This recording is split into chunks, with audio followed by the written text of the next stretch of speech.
আসসালামু আলাইকুম। আশা করি সবাই ভালো আছেন। কাছে দূরে যে যেখান থেকে এই ভিডিওটি দেখছেন সবাইকে জানাই আন্তরিক শুভেচ্ছা অভিনন্দন। আপনারা দেখতে পাচ্ছেন ধান কাটার মৌসুম চলছে। এই নিয়ে বিস্তারিত আলোচনা করব এই ভিডিওতে। আশা করি সকলে পুরো ভিডিওটি দেখবেন। আপনাদেরকে নিয়ে আসলাম সরাসরি কৃষক ভাইদের কাছে।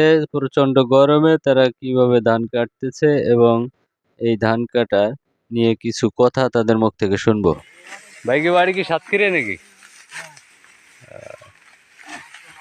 এদের বাড়ি হচ্ছে সাতক্ষীরা। ওরা অনেক দূর থেকে এখানে আসছে ধান কাটার জন্য আর ক্লান্ত পরিশ্রম করতেছে, কারণ প্রচন্ড রোদের ভিতরে ধান কাটতেছে, যা সহ্য করার মতো না। সারা শরীর ঘেমে যাচ্ছে, তারপরেও তারা কিন্তু ক্লান্ত হচ্ছে না, কারণ এই ফসল তাদের কৃষকের একটা উৎসব।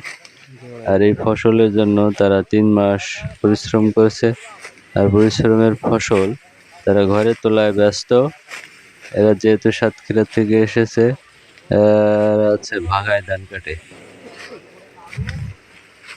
ধান যত বেশি হবে, যত দ্রুত কাটতে পারবে, তত ওরা বেশি ধান পাবে।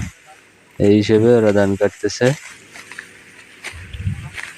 তো শোনেন কৃষকের মুখ থেকে গরম কি আছে কিনা।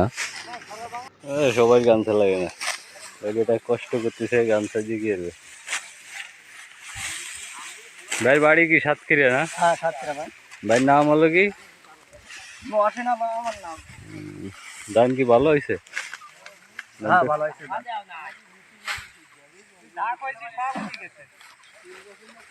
আপনার কথা উঠছে? হ্যাঁ, ওই ভাইয়ের কথা উঠছে তাই কি? হ্যাঁ, তা তো অন্য অন্য বাড়াচ্ছি, এবার ভালো ধান কাটা আলহামদুলিল্লাহ না। আর আসলে গরম টরম কিছু না, এ গরিব মানুষের আর গরম আর নাই। তাই তো বলছি, গরম হলো বড় লোকের জন্য। গরিব মানুষ গরম নেই, গরিব মানুষ গরম চা।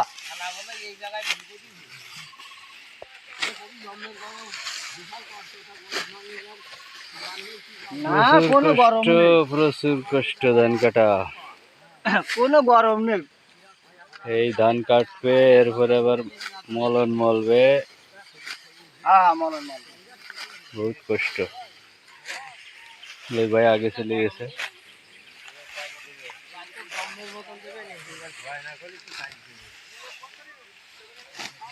ভিডিওটি যদি ভালো লাগে লাইক শেয়ার কমেন্ট করে অন্যদেরকে দেখার সুযোগ করে দিবেন।